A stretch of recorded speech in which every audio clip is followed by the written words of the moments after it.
Excellences, Monsieur Mohamed Ould Cheikh Al Ghazouani, président de la République islamique de Mauritanie, président en exercice de l'Union africaine, Excellence Dr Abiy Ahmed, Premier ministre de la République d'Éthiopie, Excellences, Mesdames et Messieurs les chefs d'État, de gouvernement et de délégation, Excellences, Monsieur Mahmoud Abbas, président de l'État de Palestine, ma très chère sœur amie Mia, Premier ministre de Barbados, Excellence, Monsieur Antonio Guterres, secrétaire général des Nations Unies, Mesdames et Messieurs les ministres, Docteur Nkosazana Zuma, ancienne présidente de la Commission de l'Union africaine, Madame la vice-présidente, Mesdames et Messieurs les commissaires, Mesdames et Messieurs les secrétaires généraux et exécutifs des communautés économiques régionales et mécanismes régionaux, Mesdames et Messieurs les chefs exécutifs des organes et institutions spécialisées de l'Union africaine, Mesdames et Messieurs les chefs des missions diplomatiques, distingués invités, Mesdames et Messieurs. C'est à la fois avec un grand honneur et un immense plaisir que je m'adresse à vous aujourd'hui pour la dernière fois en ma qualité de président de la Commission de l'Union africaine. Je voudrais tout d'abord, puisque nous sommes encore au début de l'année nouvelle 2025, présenter à vos excellences, vos familles et vos peuples, au nom de tous les personnels de l'Union africaine, mes meilleurs vœux de santé, de prospérité et de succès. Je voudrais aussi exprimer mes sincères remerciements aux présidents en exercice avec lesquels j'ai successivement travaillé ces 8 dernières années. J'ai nommé dans l'ordre de leur présidence Alpha Condé, Paul Kagame, Abdel Fattah al-Sisi, Cyril Ramaphosa, Antoine Félix Tshisekedi, Macky Sall, Azali Assoumani et Mohamed Ould Cheikh Al Ghazouani. En cet instant de remembrance, je ne peux oublier le président Idriss Déby Itno, paix à son âme, qui, en africaniste convaincu, a eu l'initiative de ma candidature à la tête de la Commission et qui s'est investi sans compter pour un tel destin pour moi. Sa mort tragique a été ma plus atroce douleur de ce double mandat.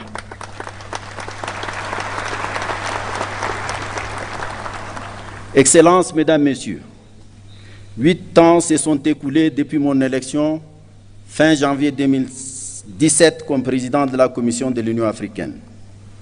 En ces moments chargés d'historicité, de signification et de symboles, je voudrais m'acquitter du devoir moral de vous présenter les grandes lignes du bilan de ce double mandat. Grâce à ces parcours, je me suis profondément imprégné à la fois de ce qui fait la grandeur et le rayonnement de notre continent, de notre organisation continentale, ainsi que des pesanteurs et limites diverses ayant entraîné le rythme de nos cadences. J'ai sillonné ce beau et fantastique continent. J'éprouve une profonde fierté d'avoir visité au moins une fois tous les 55 membres de notre Union. L'opportunité que m'offre ce moment est historique et unique. J'y tenterai de m'acquitter de la double obligation de rendre compte et de m'interroger sur quelques problématiques en ayant bien conscience qu'il ne faut absolument pas abuser de votre temps si précieux. Un rapport consolidé de notre bilan et un rapport annuel vous ont été distribués conformément à notre réglementation. Monsieur le Président, Excellences, Mesdames et Messieurs, les rapides et intenses bouleversements géopolitiques qui ont caractérisé le contexte international durant mes 2 mandats ont eu des manifestations à la fois violentes et déstabilisatrices. La subite dégradation de la situation sanitaire consécutive au déclenchement de la Covid-19 s'est accompagnée malheureusement d'importants chocs et de profondes turbulences économiques et diplomatiques. Pour l'Afrique, cela s'est traduit par une aggravation du poids de la dette, de la baisse des flux d'investissement publics et privés, de la violence et de la prégnance de certains conflits africains, de l'affaissement du panafricanisme et des chaînes de solidarité africaines, des manifestations d'obsolescence, des appétits extérieurs en Afrique, des déficiences patentes en matière de gouvernance et de leadership en Afrique et même dans le monde, de la crise du multilatéralisme post-Seconde Guerre mondiale, etc., etc. La guerre russo-ukrainienne, enclenchée en février 2022, est venue noircir davantage ces tableaux, annonçant une recomposition géopolitique mondiale. Est née une ligne de fracture qui a suscité une forme de bipolarité qui, dans les imaginaires politiques, évoque la réalité pourtant théoriquement dépassée de la guerre froide. Des incertitudes profondes sur la soutenabilité de la paix et de la coopération internationale ont empoisonné les esprits, assombri les consciences et ont renforcé le pessimisme, les égoïsmes et le existence and to life in an indescribable shame for the whole of mankind.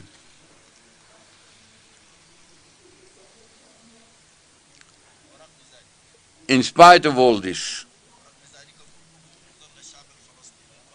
these valiant Palestinian people remained stoic, and the African Union remained firmly by the side of the Palestinian people. I want to express to our brother Abu Mazin Mahmoud Ramadan our solidarity. This apocalyptic landscape that Palestine, the Gaza Strip, and its population, in particularly after more than a year of war, destroying all forms of life and property, continues to unfold in almost total silence of the powers of the world, except for the call by some for the systematic deportation of Palestinians from their lands. It is really adding insult to injury. This unprecedented tragedy weighs heavily despite the ceasefire and the release of hostages and prisoners facilitated by Qatar, Egypt and the USA on the universal conscience and deeply questions our humanity. The stronghold of increased, stifling, dehumanized globalization does not leave Africa outside the hegemonic struggles that are taking place far from its land. On the contrary, the continent is suffering from the excesses and fragmentations reflected in proximity conflicts, barely veiled support from external powers from the warring parties on the continent, the expansion of terrorism and violent extremism, the continuation of the devastating war in the Sudan, in Eastern Democratic Republic of the Congo, the divisions of Libya, whose reconciliation charter was signed and adopted yesterday, and I would like to congratulate you, President Sassou Nguesso.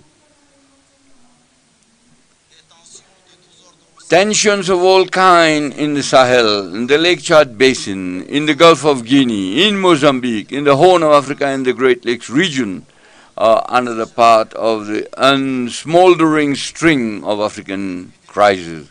The flow of political, economic, environmental refugees and other internally displaced persons is exacerbating the already fragile security, food, and health situation in many member states. It is this seriously degraded global and regional context that we have been facing over the past 8 years of the development of our action. Excellency, Mr. Chairman, Excellencies, Heads of State and Government, ladies and gentlemen, the institutional reform of our Union, which began in 2017, aimed at establishing the optimal condition to guarantee the efficient pursuit of the programs included in our strategic doctrinal guiding compass Agenda 2063 for the purpose of better resistance to the challenges that were identified. In this regard, the reconfiguration of the leadership, a staff performance evaluation process, closer cooperative relationship between the African Union and the regional economic communities and the regional mechanisms enacted by a new protocol, the institutionalization of a coordination summit dedicated to integration, the establishment of the technical groups R10 and N15, responsible to ensuring the quality of human resources recruited and compliance with the golden rules of budgetary, financial and accounting management principles of the African Union have been the salient features of this reform. And but is without any complacency, we'll have a new institutional map of the Union. I'm here stressing three of these organs: the Pan-African Parliament, the Peace and Security Council, and the Permanent Representatives Committee. The overall movement of the reform, with its shadows and lights, confirms its relevance and its necessary progressive nature to be deployed over the long term. It is a requirement for the perpetual adaptation of the structures of our union to the developments that characterize the world. I would like to thank Presidents Paul Kagame and President William Ruto for their remarkable efforts to move this reform forward. Mr. Chairman, Excellencies, ladies and gentlemen, an assessment of the first 10-year implementation plan of Agenda 2063, covering the period 2014 to 2023, reveals the sectoral progress made in our march towards building the Africa that we want. It is crucial to learn the real lesson and make the appropriate subsequent adjustments. In the field of health, it is a holistic approach translated on the ground into actions crowned with success. With the outbreak of the COVID-19 pandemic, Africa CDC established itself as the most effective instrument in the fight of all diseases. The worrying issue of health financing continues to be a source of concern for us. Two mechanisms for financing universal health coverage and combating malnutrition on the continent have been designed.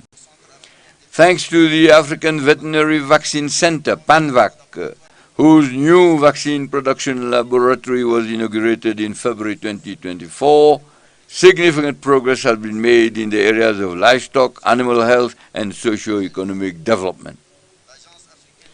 The African Medicines Agency, AMA, has begun setting up its headquarters in Kigali and its activities on the launching pad. The traditional medicine has benefited from the development of two 10-year plans of action, the last one running from 2025 to 2035. The field of education has been driven by the desire to design a new educational system according to the requirements of a world where the major challenge has now become competition around scientific and technological innovation, and now by artificial intelligence. It is in line with this spirit that diverse and complementary strategies have been developed, notably during the Nouakchott conference in 2024, initiated by the current chairman, Mauritania, in cooperation with the African Union Commission and other partners, including UNICEF and UNESCO in particular. The centrality of gender and youth issues have been affirmed. The special envoys for women and youth have established themselves well in the institutional universe of the leadership of the organization. Throughout the 8 years of these two terms, many other crucial areas engaged the attention they deserved due to their importance for the socio-economic development of Africa. Whether it is our vision on mining issues, the comprehensive agriculture program and the blue economy, the development of infrastructure and energy, climate change with adaptation and climate resilience of the continent, regional integration through the implementation of the African Continental Free Trade Area, the effective operationalization of the Peace Fund, which has exceeded the set target of $400 million, the treatment of humanitarian crisis of which Africa is the epicenter, with the establishment of the African Humanitarian Agency, the strengthening of the visibility of the African Union through our partnership with the United Nations, All have been at the center of our collective endeavor. I would like to seize this opportunity to pay special tribute to a major architect of this partnership. I'm here referring to Antonio Guterres, a great friend of Africa. Thank you, Antonio. The membership of the African Union, the G20, and the BRICS, of which several African countries are members, have crowned this visibility. On all these issues, the specialized structure of the African Union and the member states have carried out in-depth discussions and outlined clear prospects for some and given concrete form to many others. Mr. Chairman, Excellencies, ladies and gentlemen, a few months ago I sent to Your Excellencies a letter relating to some urgent issues at the heart of the future of our Union and its capacity to attain as best as possible our objectives. I'm here thinking first of the Peace and Security Council, which I mentioned earlier on, and its role should be carried out on the basis of texts that govern its function, its operation, from which it draws the strength and legitimacy to design, supervise the pressing issues of our collective security and impose, if necessary, the required sanctions. It is very regrettable that its decisions are sometimes contrary to our own principles, and when they are not, often remain dead letters. The decision of this central continental organ cannot be considered in a casual manner, nor by bias the concept and practice of these regional economic communities in the name of the hackneyed principle of subsidiarity interpreted in a self-interest and partisan manner. The mentioning of the PSC brings forth the issue of unconstitutional changes of government.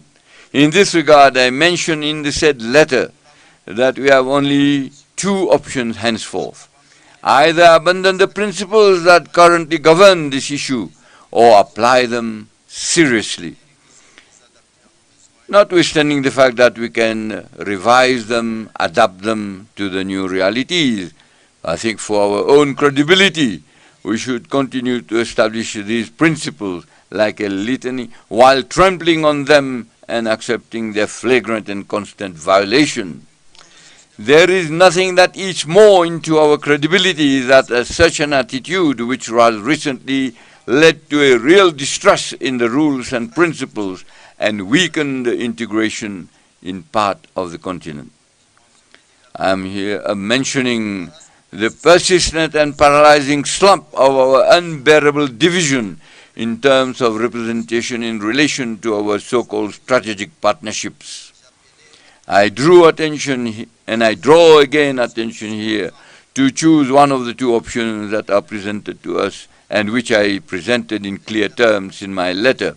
I had also mentioned the recurring issue of the financing of our organization, which paradoxically contrasts with the continuing trends of multiplication of organs without any concern for how to finance them. An independent organization and guardian of our freedom and sovereignty cannot be built with the finances and resources by others. I had also raised the depriving reduction of the initiatives of the chairperson of the African Union Commission and called for its harmonization with the legal and customary obligations that are now imposed on him. In short, the sense of my correspondence is very simple and maybe brutal. It is the question of placing our organization worthily or not before a terrible combination of factors of complexity. These are all the problems that you are facing today that I wanted to raise very modestly in my letter. Are we finally going to open our eyes to the fate of our organization, or are we continue to let it lament and moan? Excellency Mr. Chairman, Excellencies, ladies and gentlemen, it is a commonplace truth today to affirm that the concepts and legal instruments serving as a framework of analyzing the dynamics of contemporary international politics are outdated. They have lost their both structuring and explanatory virtue of current global phenomena. Such an observation explains why the debates today focus on the modalities for the advent of a new global economic and political governance. Africa cannot remain silent and inactivity. It must imperatively throw itself into the battle to carve out its own place in the configuration correctly being designed. It is not easy. It will require ingenuity, creativity, method, and courage. More generally, this will require real redemption for an awakening of the consciousness and conscience of the soul of Pan-Africanism, that of our awareness of our Africanity, that of the pride of our Africanity, that of the commitment to our Africanity, that of the rejection of our depersonalization and our nihilistic servility of our identity and our being.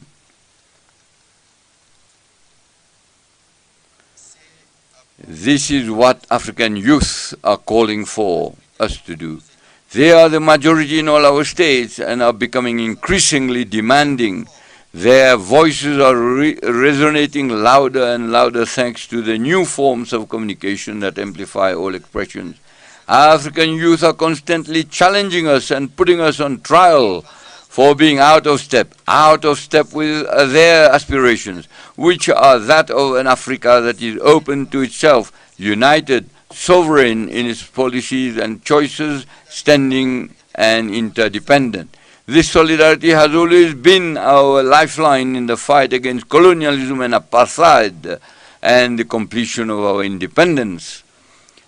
We have just paid tribute to the memory of a great combatant, Sam Nujoma. This should bring something and click something in our minds.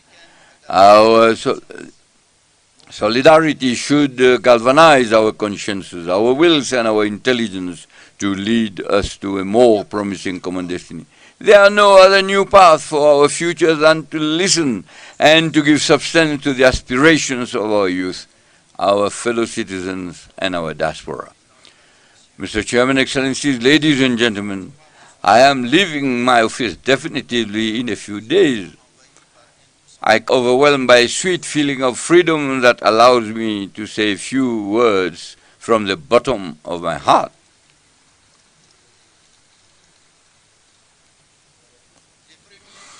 The first is a word of deep gratitude to your Excellencies for the trust that you have placed in me by electing me for 2 successive terms as the chairperson of the African Union Commission.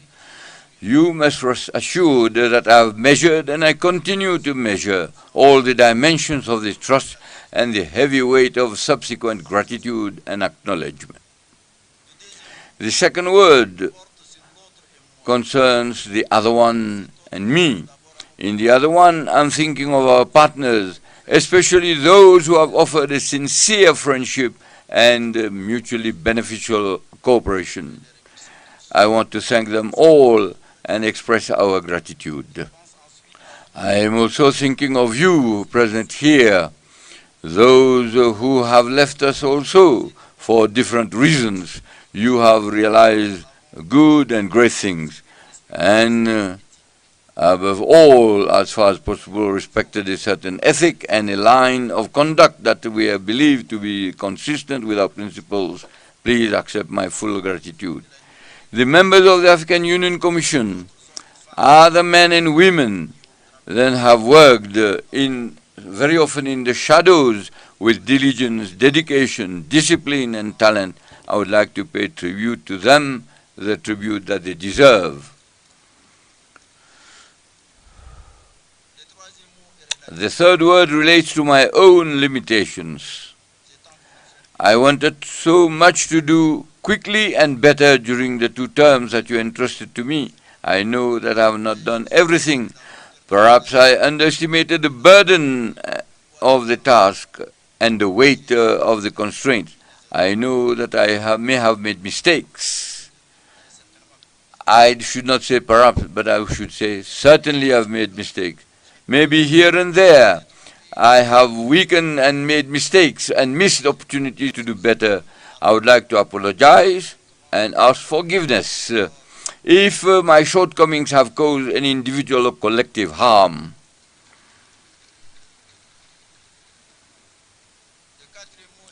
The fourth word relates to my feelings at the moment. I am happy to regain my freedom, but I know that we'll also have the nostalgia of the places, the women and men whom I have known, for the Ethiopian people, with their age-old civilization. To you, my brother, dear brother Abiy Ahmed, Amasaganalo.